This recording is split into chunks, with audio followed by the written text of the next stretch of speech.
"It's a forgery," said the human girl. The Dragon Emperor looked closer and turned pale. The imperial throne room of Draconis Prime stretched before Dr. Sarah Chen like a cathedral of crystalline scales and molten gold. Ancient pillars twisted skyward, each one carved from the fossilized remains of lesser dragons who had served the Empire for millennia. At the chamber's heart sat Emperor Vaxthan, his massive form coiled upon a throne of black obsidian, crimson eyes burning with the fury of dying stars. Sarah stood barely 5 feet tall before the 60-foot dragon, her standard-issue archaeological toolkit seeming laughably inadequate. The weight of 1,000 alien gazes pressed down upon her, dragon nobles, serpentine courtiers, and scaled bureaucrats who had gathered to witness what they assumed would be humanity's final humiliation. "You dare question the authenticity of the Codex Eternus?" Vaxthan's voice rumbled like tectonic plates shifting. "The sacred document that proves our rightful dominion over the Terran sector?" The ancient scroll floated between them in a stasis field, its golden parchment gleaming with otherworldly light. According to dragon historians, it contained the original treaty signed 10,000 years ago, granting the Dragon Empire permanent ownership of Earth and 12 surrounding systems.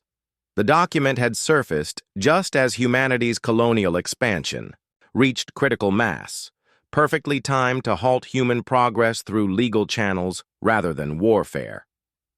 Sarah adjusted her spectral analyzer with steady hands, ignoring the low growls rippling through the assembled court. "Your Majesty, with respect, carbon dating shows this parchment is barely 3 centuries old." "Impossible." Lord Kethmar, the court historian, reared up on his hind legs. "The Codex bears the seal of Emperor Draxnul the Eternal, authenticated by our greatest scholars." "That's exactly the problem." Sarah's voice carried clearly through the vast chamber. "Your seal is too perfect."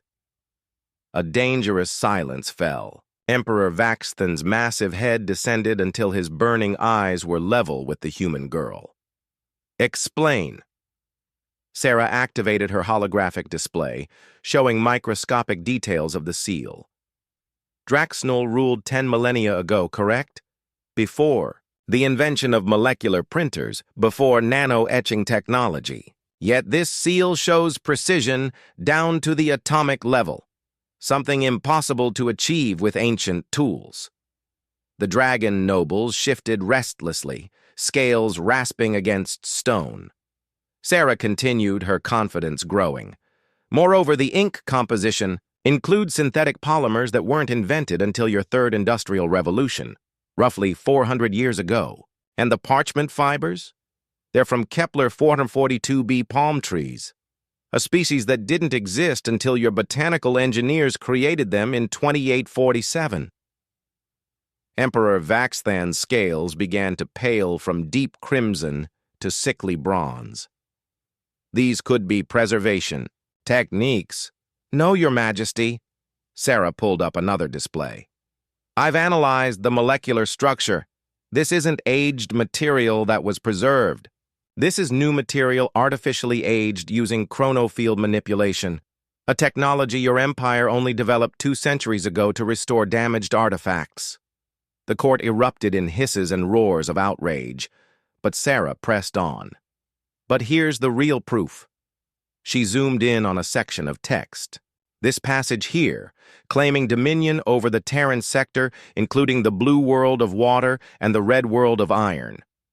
The problem is, Mars, the red world, wasn't confirmed to have high iron content until your deep space surveys in 2756. 10,000 years ago, it would have just been the red world." Lord Kethmar's tail lashed violently. "Preposterous. Our ancestors were advanced. Advanced, yes, but not prophetic," Sarah interrupted. "Unless Draxnul had X-ray vision that could penetrate planetary crusts from 12 light years away." The Emperor's massive form seemed to shrink as he stared at the floating document. The golden parchment, so impressive moments before, now looked like a child's crude forgery under Sarah's scientific scrutiny. Furthermore, Sarah continued relentlessly, the gravitational stress patterns in the parchment's fiber alignment indicate it was created in low gravity, specifically the artificial gravity generators aboard your fortress moon Scorpion's tail, the same moon where your imperial archives are housed. A young dragon noble, scales bright with youth, whispered loudly enough for all to hear. The human speaks truth.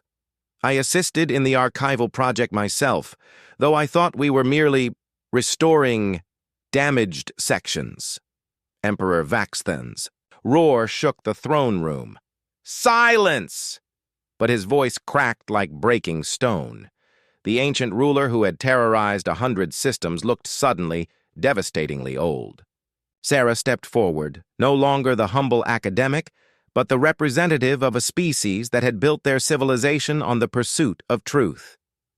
Your Majesty, humanity has something your empire forgot during its long dominion. We never stopped asking questions. We never stopped looking closer. The stasis field flickered and died. The Codex Eternus drifted down like a falling leaf, its golden glow fading to reveal ordinary parchment marked with fresh ink. The Terran sector was never yours by ancient right, Sarah said quietly. Which means every human colony you've threatened, every world you've claimed, every restriction you've placed on our species, it's all been built on a lie. Emperor Vaxthan closed his massive eyes. When he opened them again, Sarah saw not the fury of a tyrant, but the resignation of a ruler who had finally met his match. Not in strength or numbers, but in humanity's relentless refusal to accept easy answers. Guards, the Emperor whispered, his voice barely audible. Escort the human back to her ship. Send word to the Terran Council that negotiations must begin anew. As Sarah walked from the throne room, her small form casting a long shadow across the crystalline floor, whispers followed in her wake. The Dragon Empire had ruled through fear and intimidation for millennia, but they had never faced an enemy quite like this, a species that measured truth in angstroms and authenticity in atomic signatures. Behind her, the most powerful empire in the galaxy began to crumble, one carefully examined molecule at a time.